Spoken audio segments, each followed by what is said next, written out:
और मैंने शायद अनगिनत बार, ना मालूम कितनी बार कहा होगा इस कहानी में कि अफसोस की बात है कि शायद ही कोई ऐसा रिश्ता हो जो जुर्म से बचा हो। आज की कहानी दरअसल दो कहानियां हैं और दोनों को मिलाकर मैं आपको सामने पेश कर रहा हूं। इत्तेफाक देखिए, इन दोनों कहानियों में कैसे रिश्तों का खून होता है और करने वाला कौन है।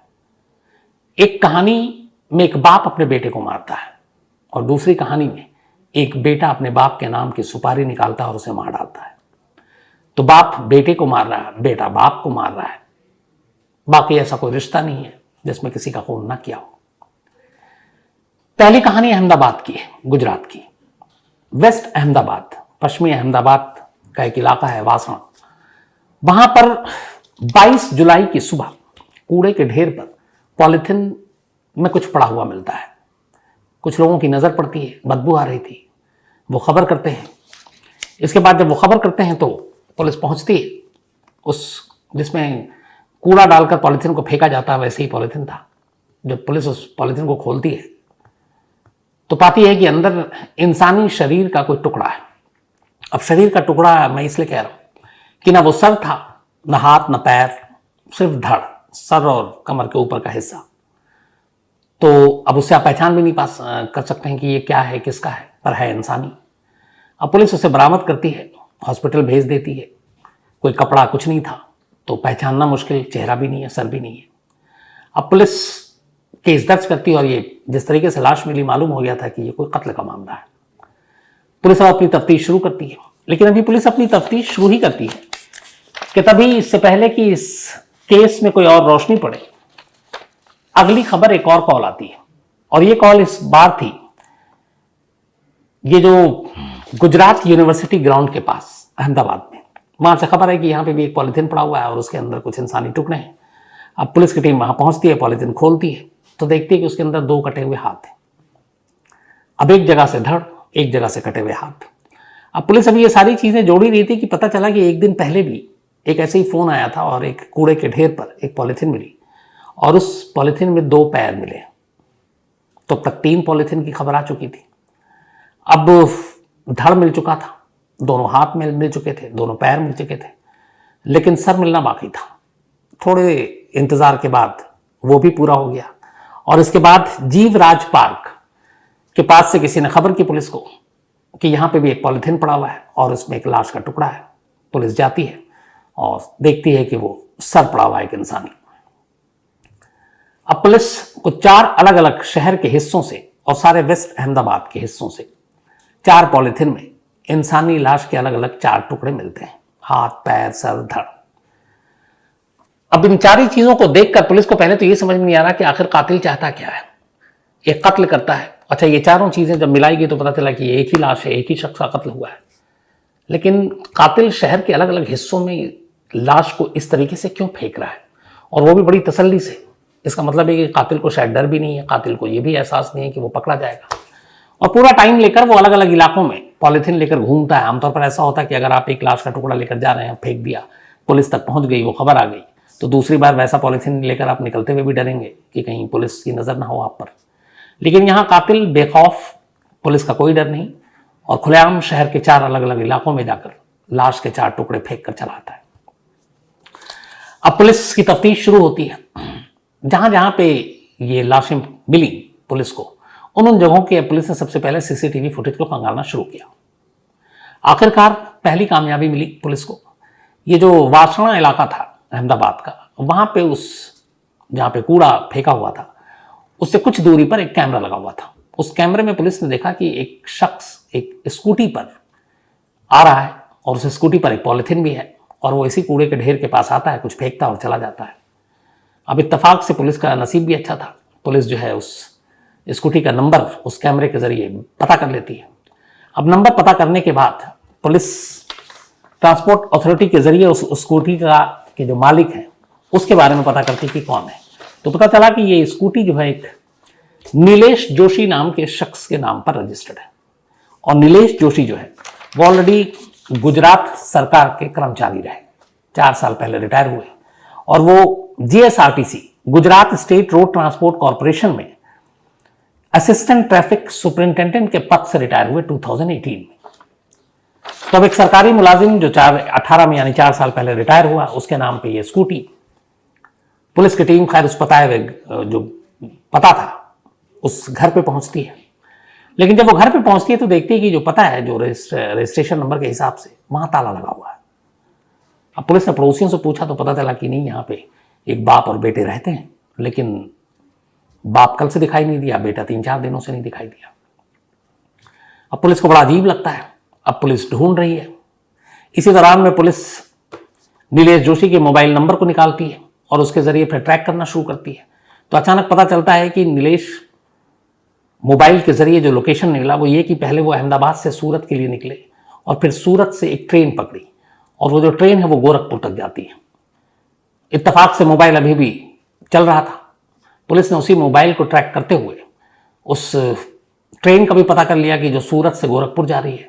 रेलवे पुलिस को इन्फॉर्म किया और रेलवे पुलिस ने राजस्थान में भी एक जगह पर उस ट्रेन के अंदर पहुंचकर और उस मोबाइल के लोकेशन के जरिए नीलेश जोशी को गिरफ्तार कर लिया।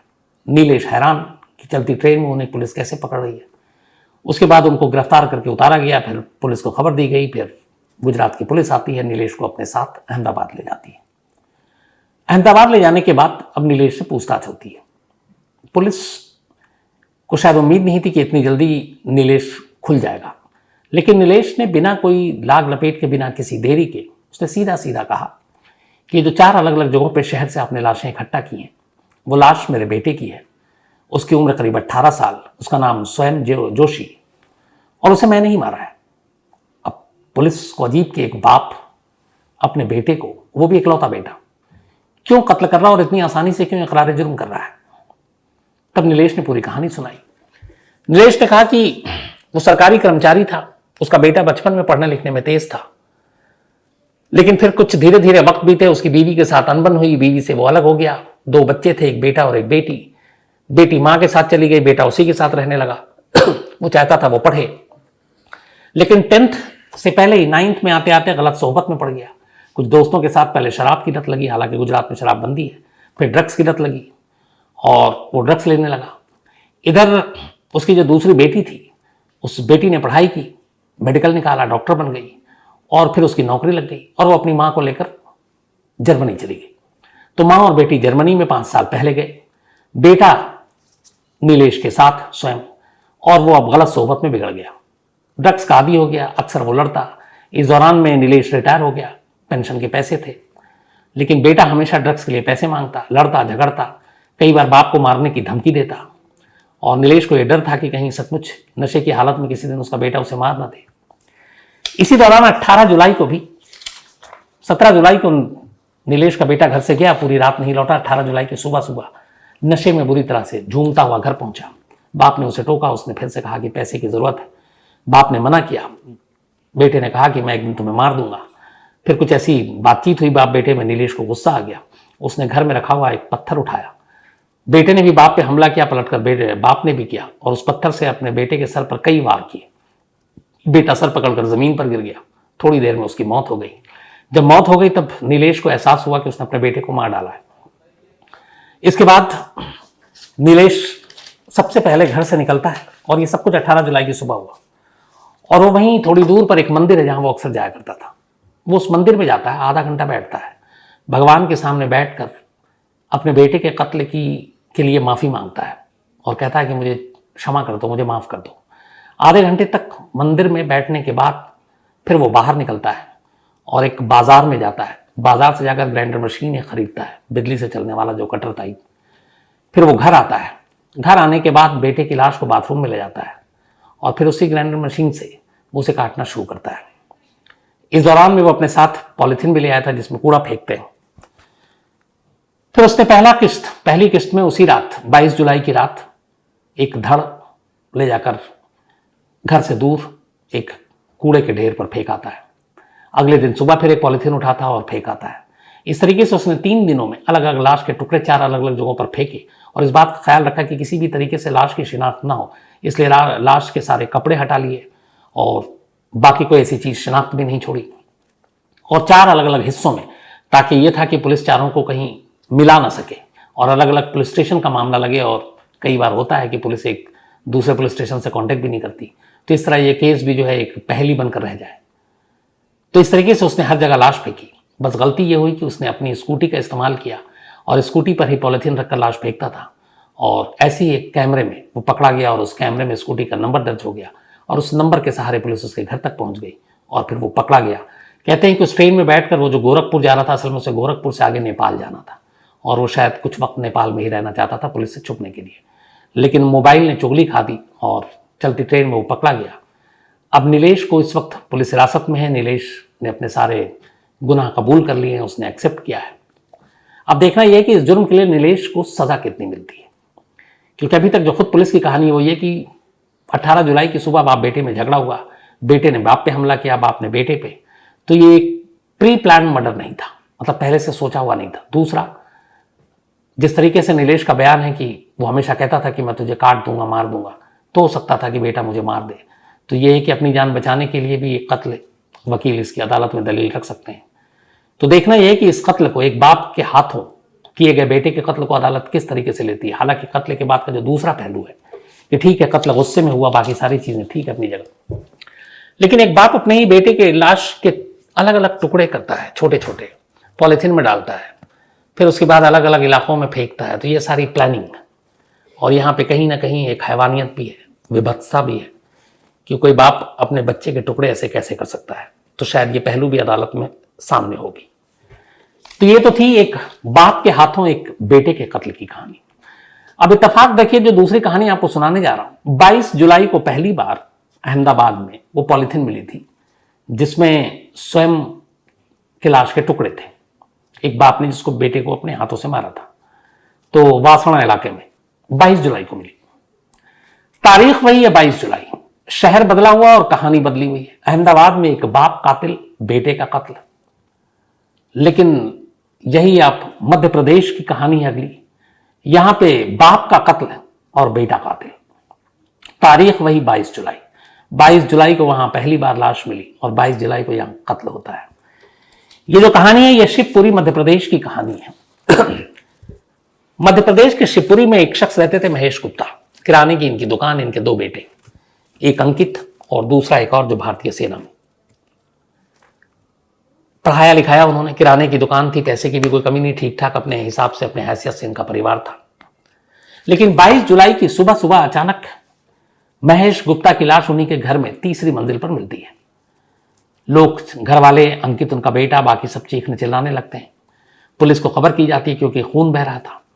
फिर पुलिस आती है, लाश को ले जाए। पहले तो पता ही नहीं चलता मौत कैसे हुई, लेकिन यह था कि कुछ घाव है।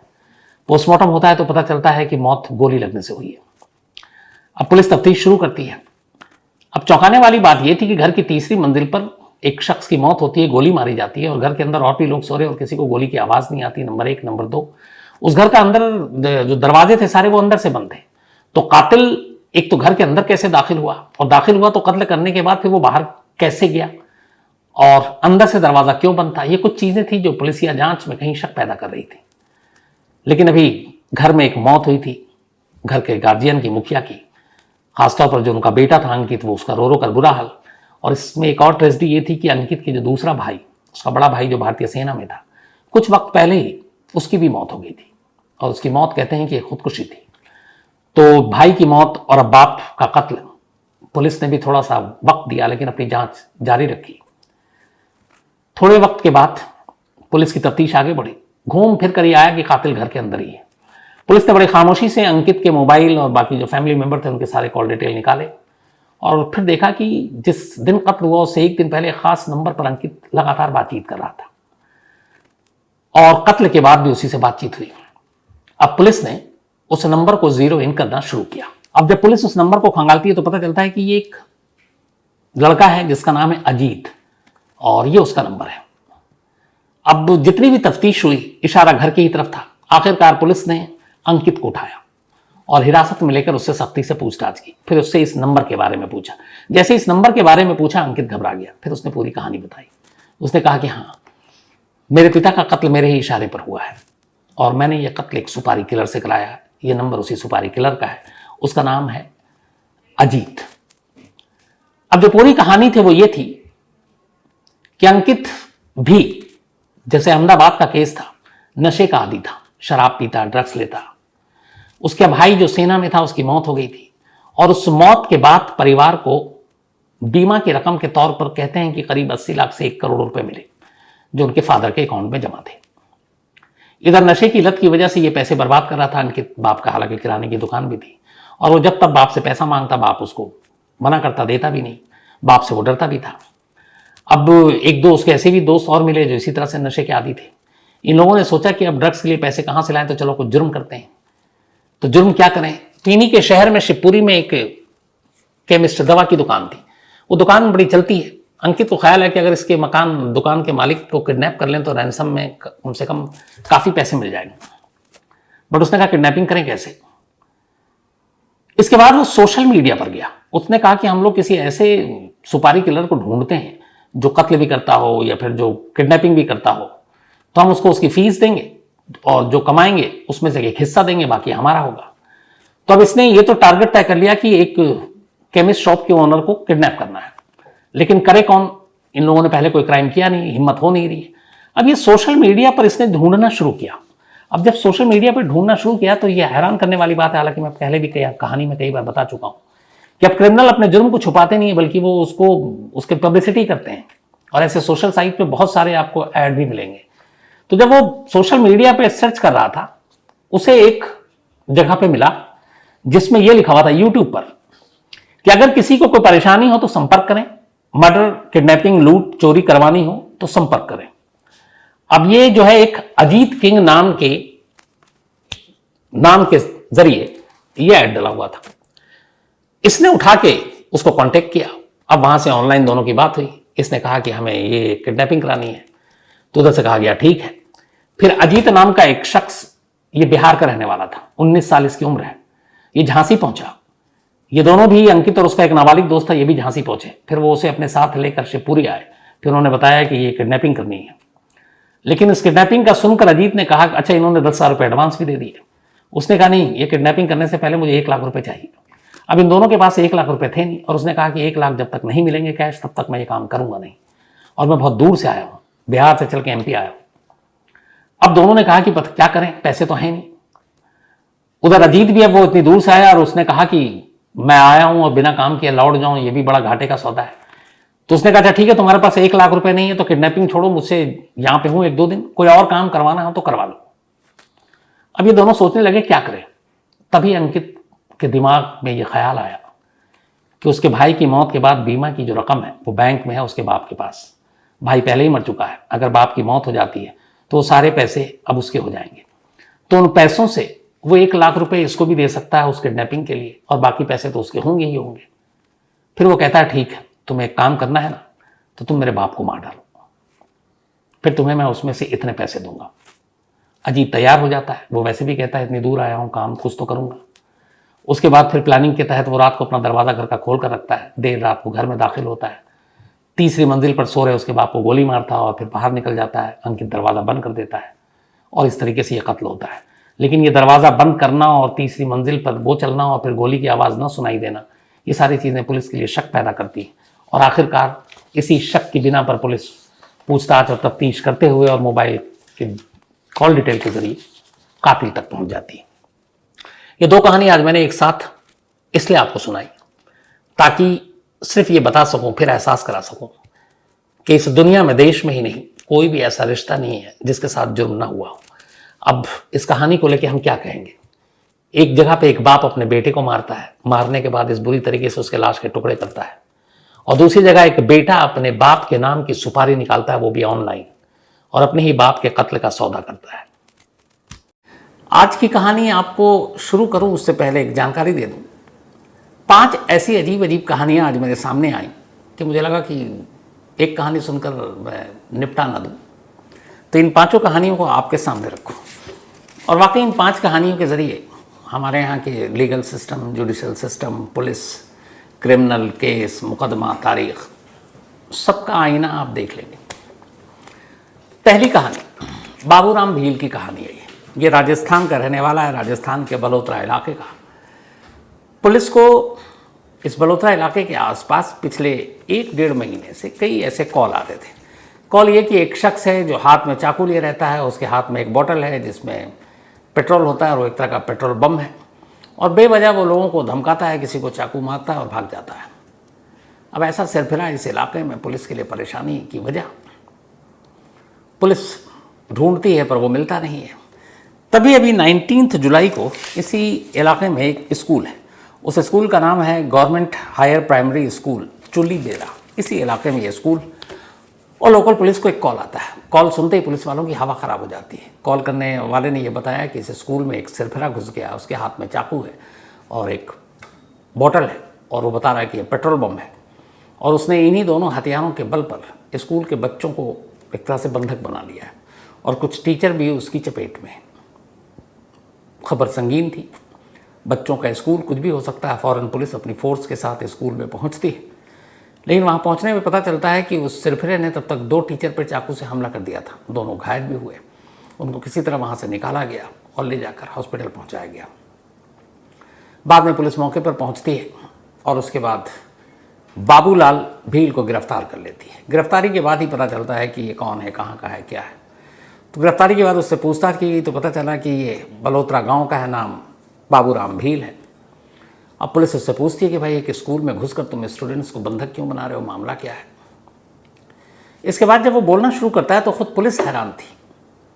आमतौर पर कोई भी क्रिमिनल क्राइम करने के बाद सबसे पहले पुलिस से दूर भागने की कोशिश करता है, लेकिन यहाँ उल्टा था। पुलिस जब इस तरह के केस के बारे में पूछ रही थी कि इस स्कूल से पहले तुमने क्या क्या किया, तो वो तोते की तरह बता रहा था कि मैंने इससे पहले उस इलाके में एक को चाकू मारा, एक और को मारा, मैंने एक उसको बोतल दिखाकर कि ये बॉम्ब है, मैंने उसको डराया।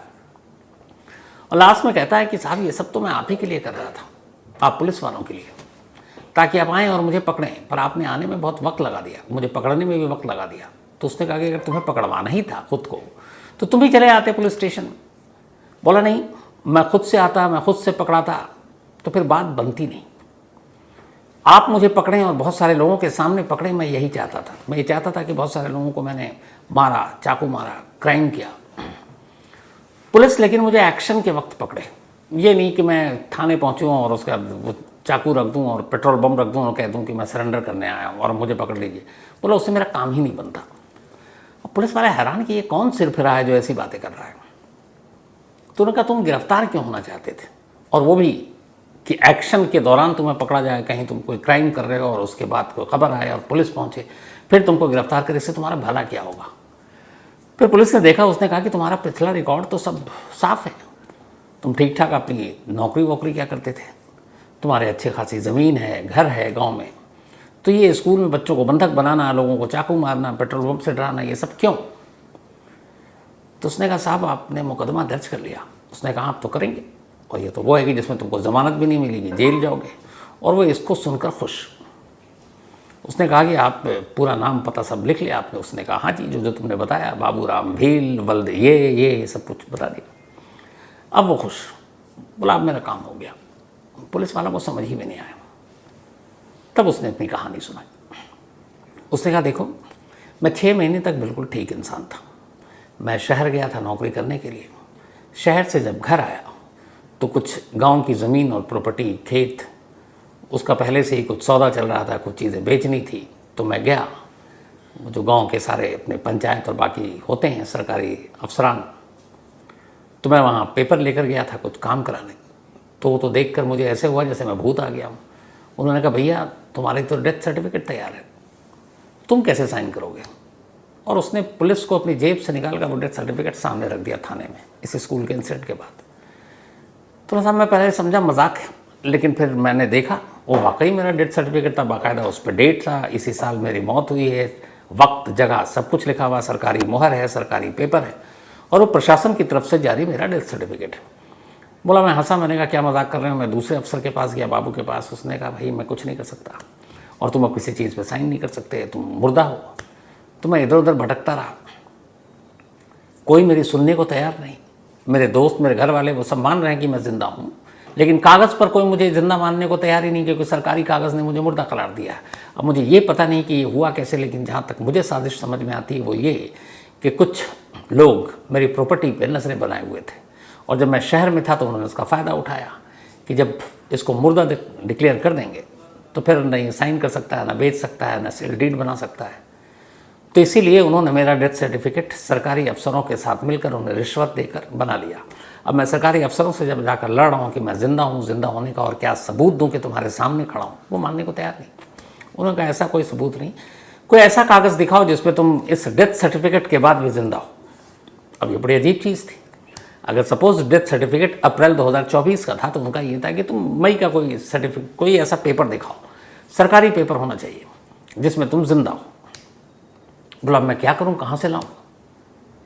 इत्तेफाक से कुछ वक्त पहले एक फिल्म आई थी, बल्कि टीवी सीरियल था, आप में से पता नहीं कितने ने देखी, मैंने देखी थी। उसका नाम ही था कागज़, और वो उसमें जो लीड रोल में थे पंकज त्रिपाठी थे, बेहतरीन एक्टर। और इस फिल्म की स्क्रिप्ट लिखी थी सतीश कौशिक जी ने, जो अब इस दुनिया में नहीं है।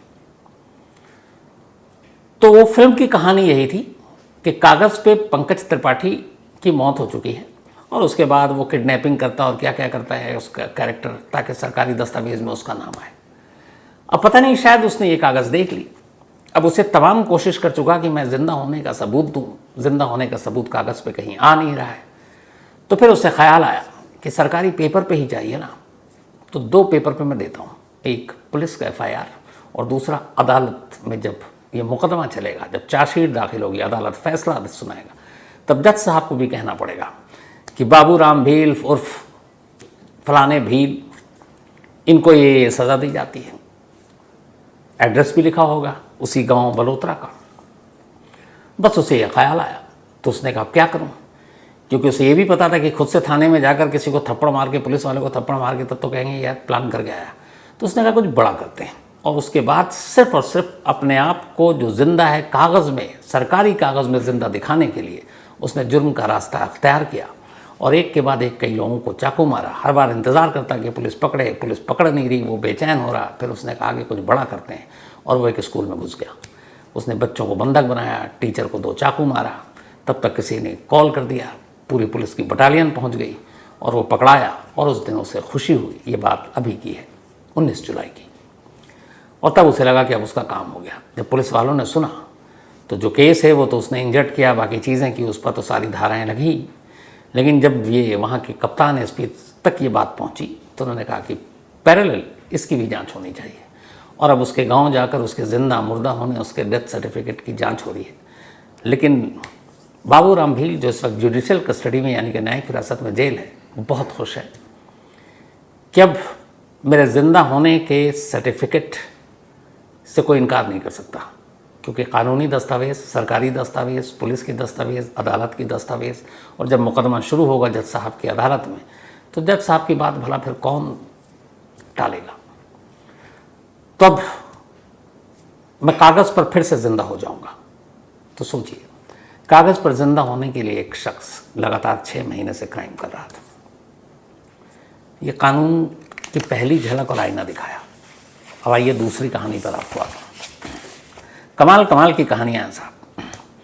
1994 में कानपुर में एक केस होता है। एक लड़का कुछ लड़कों के साथ मारपीट करता और फिर एक लड़की के साथ छेड़खानी करता है। उसके ऊपर ये इल्ज़ाम लगाता, पुलिस उसे पकड़ती है, बाद में वो ज़मानत पर छूट जाता है। उसके बाद मुकदमा चलता रहता है। 1994, आज हमें 2024 में 30 साल बीत गए। 30 साल बाद अदालत को ख्याल आया कि 94 का एक मामला है और एक मारपीट और छेड़खानी का मुकदमा है। अब मुकदमा है, कागज़ पे तहरीर है, तो उसको अंजाम तक पहुंचाना है, चाहे आप उसको 2 महीने में पहुंचाए या 20 या 30 साल ले, क्योंकि कानूनी दस्तावेज़ है। तभी तो हमारे यहाँ मुकदमों की भरमार है। 5 करोड़ से ज़्यादा मुकदमे लंबित हैं। अभी 3 दिन पहले ही कानून मंत्री ने लोकसभा में कहा है, और उसमें हाईएस्ट पहले नंबर पर जो सबसे ज़्यादा मुकदमे हैं वो यूपी में ही है।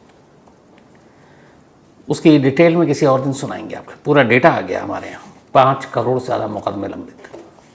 तो खैर 1994 का ये केस था। उसके बाद इस केस के बाद पुलिस ने पकड़ा, जमानत पर बाहर आ गया। अब अदालत में रूटीन मुकदमा चलेगा, सेशन कोर्ट में, लोअर कोर्ट में।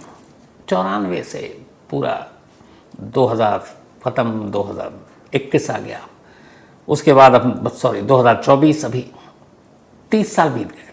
अब 30 साल के बाद क्या हुआ कि पिछले हफ्ते कोर्ट में इस मुकदमे की याद आई, और उसके बाद हुआ कि भाई ये हो चुका है, चलो अब इसमें फैसला सुनाते हैं। पुलिस जो IO थे, जो सरकारी वकील, उनको कहा गया भाई वो मुलजिम को पेश करो, क्योंकि मुकदमा सुनाना है। 30 साल पुराने उस छेड़खानी और मामले के। उस वक्त जो लड़का, मतलब अगर उसने छेड़खानी 15-20 साल में की होगी तो अब कम से कम 50 साल का होगा। तो खैर, पुलिस को ये केस ही पता नहीं, याद भी नहीं है। अब वो इलाके में कितने थानेदार बदल गए, एसपी बदल गए, कप्तान बदल गए, इन 30 सालों में तो कई रिटायर हो गए। बट पुलिस को याद आया, कागज़ पर पता वता लिखा हुआ था। पुलिस की एक टीम पहुंचती है कानपुर के एक मोहल्ले में। दानिश नाम था जो अक्यूज़ था। दानिश को कहती है, भैया कल अदालत में फैसला होना है, तुझे अदालत चलना। वो कहता मैंने तो कुछ किया नहीं। कहता मैं भूल गया होगा, तो 30 साल पुरानी बात है। वो कहता नहीं। तो पुलिस उसको पकड़ लेती है, पकड़ के लाती है, कहती भैया कल तेरी पेशी है, फैसला करना, तू कहीं जाएगा नहीं। अब उसको बैठा लिया। अगले दिन अब कोर्ट पे पेशी। कोर्ट में दानिश को पेश किया गया। जज साहब बैठे, मुकदमा याद किया गया, 1994 का है, अप्रैल के महीने का है। दानिश अक्यूज़ड है, आरोपी है। अब दानिश के घर वाले भी इधर भागे भागे कि भैया हमारे बच्चों को ये लेके चले गए, कुछ किया ही नहीं है, सीधा साधा लड़का है। उन्होंने वकील पकड़ा। अब वहाँ कोर्ट में जब हुआ तो पहले पन्ना खुला 30 साल पुराने केस का, उसका नाम दानिश ही था। उसके बाद ये हुआ कि भाई ये दानिश है तो पहचान क्या है। तो दानिश का जो आधार कार्ड था वो पुलिस ने उससे पहले ही जब्त कर लिया था। उठा के उसने पेश कर दिया कोर्ट में और कहा ये रहा हुजूर, इसकी शनाख्ती कार्ड देख लीजिए दानिश। अब दानिश का जो वकील पहुंचा था उसकी तरफ से, उसने कहा कि भैया मैं भी देखूं। उसने देखा। अब तब तक वकील मुकदमे को सुन के उसका सर चकरा रहा, हो क्या रहा है। अब जब उसने देखा तो इससे पहले कि जज साहब फैसला सुनाए, दानिश का वकील जज साहब से कहता है, जज साहब 1994 के मुकदमे का फैसला सुना रहे हैं, एक मारपीट और छेड़खानी का। और ये कटघरे में कानपुर पुलिस ने जिस लड़के को खड़ा कर रखा है 30 साल पुराना केस का आरोपी, ये तो पैदा ही 2002 में हुआ है। मतलब 1994 का केस है। जब यह केस हुआ तब इसकी उम्र 8 साल की थी। अब 8 साल की उम्र में भी चलो कर दिया हो इसने, मान लिया जी। लेकिन 94 का केस 2024 में आप इसको पेश कर रहे हैं, 2002 में ये पैदा हुआ है। ये कुल मिला के 22 साल का लड़का है। तो 22 साल का लड़का 30 साल पहले क्राइम कैसे कर सकता है। अब जज साहब भी दंग। उधर जो पुलिस वाले थे उन्होंने कहा भाई लो दिखाओ। उन्होंने भी अब ध्यान से, इतना भी होश नहीं था कि जब पकड़ के उठा कर लाएं तो इसका आधार ही देख लें। लड़का हुलिया से भी लग रहा है कि बच्चा है, लेकिन उनको एक केस निपटाना है। अब जब उन्होंने आधार कार्ड देखा तो उस पर लिखा हुआ कि भैया ये तो 2022 बॉर्न है और केस 1994 का है। तो जो 2002 में पैदा हुआ 8 साल पहले जुर्म कैसे कर सकता है, और 30 साल पुराने केस को एक 22 साल का लड़का कैसे अंजाम दे सकता है, आप ही बताइए। जज साहब ने घूरा पुलिस वाले को। पुलिस वाले माई बाप करते हुए हाथ जोड़ते हैं और दानिश को लेके बाहर निकलते हैं और गुस्से में कहते हैं पहले तो बता देता कि तू कितने साल का है। कह रहा आपने मौका कहाँ दिया। अब उसके बाद वो दूसरे दानिश को ढूंढा जा रहा, 30 साल बाद पता नहीं कहाँ होगा, अब मिलेगा भी कि नहीं मिलेगा। तो ये केस क्या था, एक तो 30 साल पुराना एक मामला, और 30 साल पुराने उस मामले में भी एक तो मुकदमा इतना लेट, ऊपर से 22 साल के लड़के को 30 साल पुराने केस में आरोपी के तौर पर पेश कर दिया। कमाल है। लेकिन ये कुछ नहीं है, दूसरी झलकियाँ भी थी। तीसरी पे आइए। ये भी यूपी के महाराजगंज का मामला है, और ये मामला जो है इत्तेफाक से ये भी 1997 का है। वो 94 का था, ये 97 का। 1997 में 1997 में यूपी के महाराजगंज में एक घर से चोरी की लकड़ी बरामद होती है। ध्यान से सुनिएगा, चोरी की लकड़ी। और ये लकड़ी जो थी ये प्रतिबंधित लकड़ियाँ थी, जंगल में जैसे कटाई वटाई पेड़ तो बना है, आपको पता है, जुर्म है। तो पुलिस ने कहीं से, मुखबिर ने खबर दी, पुलिस ने दबिश दी। एक अयूब और एक शरीफ नाम के 2 लोगों को पुलिस ने उठाया और थाने में ले गए। फिर उसकी जमानत हो गई, उसके घर से लकड़ियाँ बरामद हुई थी, केस वेस बन गया। 1997 अब उसके बाद FIR सब हो गई थी। ये दोनों भी बेल पे अब बाहर है, क्योंकि लकड़ियाँ चुराई थी बहुत मामूली सी। धीरे धीरे अब वक्त बीता, 27 लंबे साल बीत गए। 97 से 2024 24वें साल में हम, और 1997 का ये मामला है। 27 साल के बाद अचानक अदालत के फाइलों के बीच में ये लकड़ी चोरी की फाइल आई।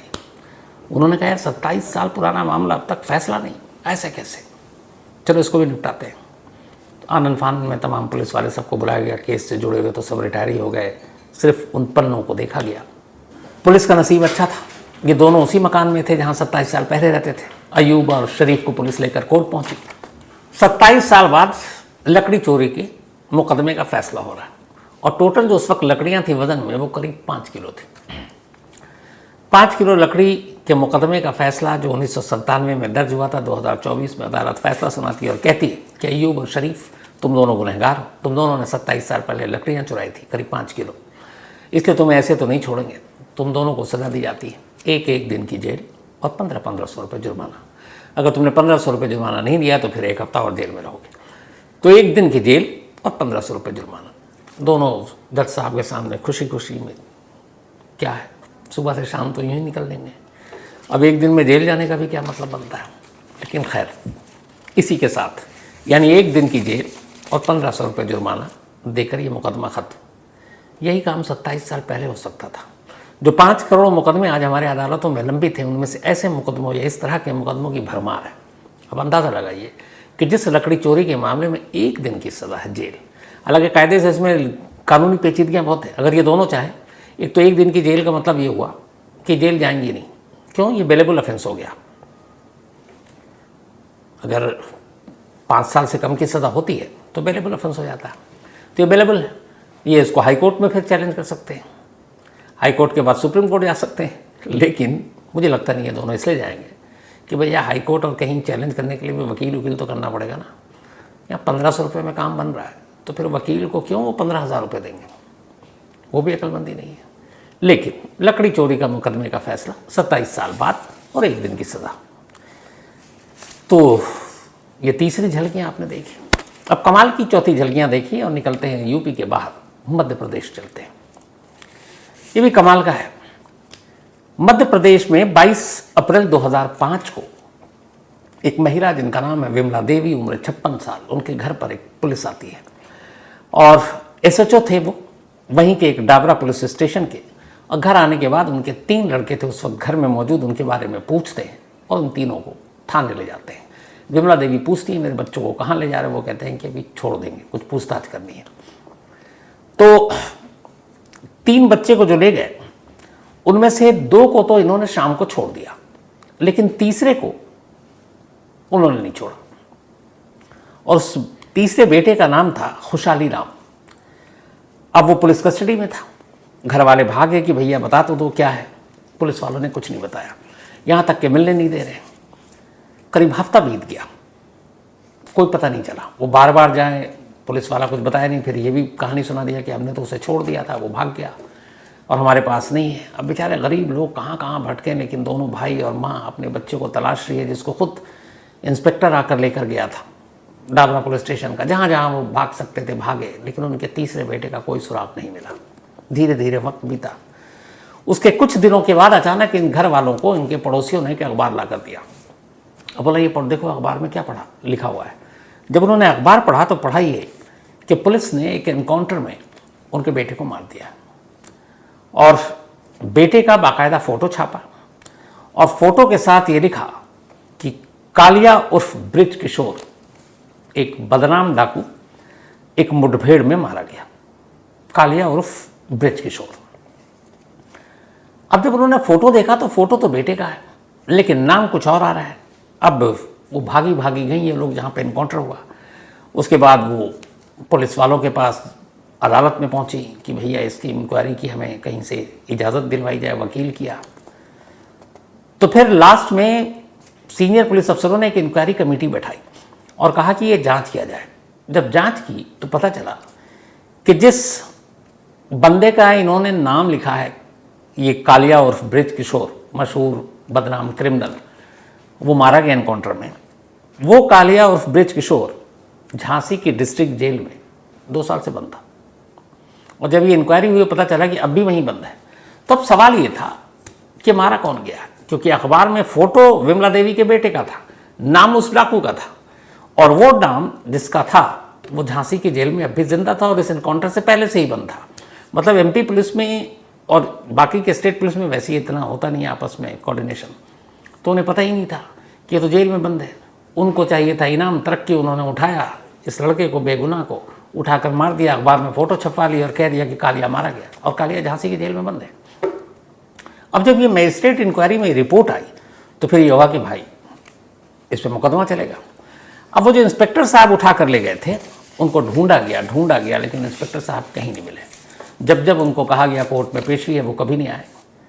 2012 से आज 2024 हो गया है, सिस्टम का अंदाज़ा लगाइए।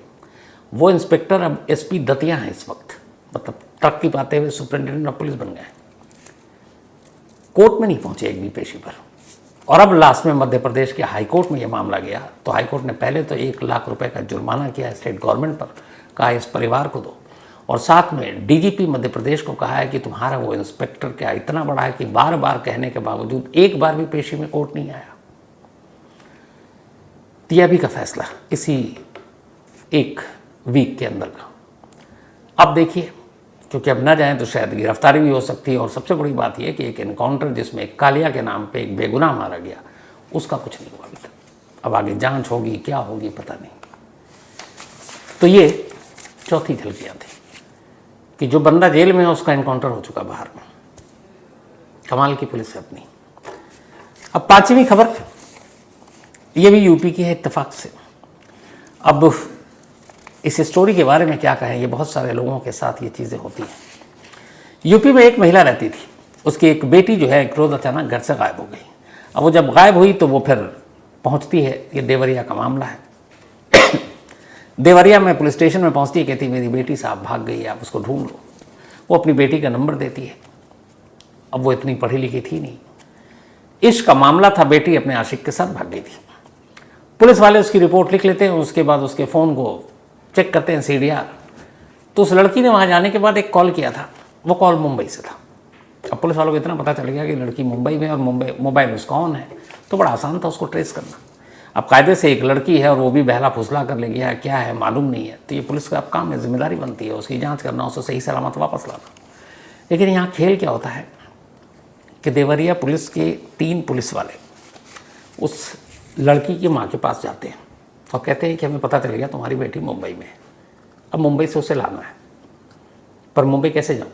बेचारी माँ को ये पता ही नहीं कि ऐसे केस में सरकार पैसे देती है पुलिस के आने जाने, क्रिमिनल को पकड़ने, सरकारी गाड़ियों का पेट्रोल, सब कुछ। उसे बेटी चाहिए थी।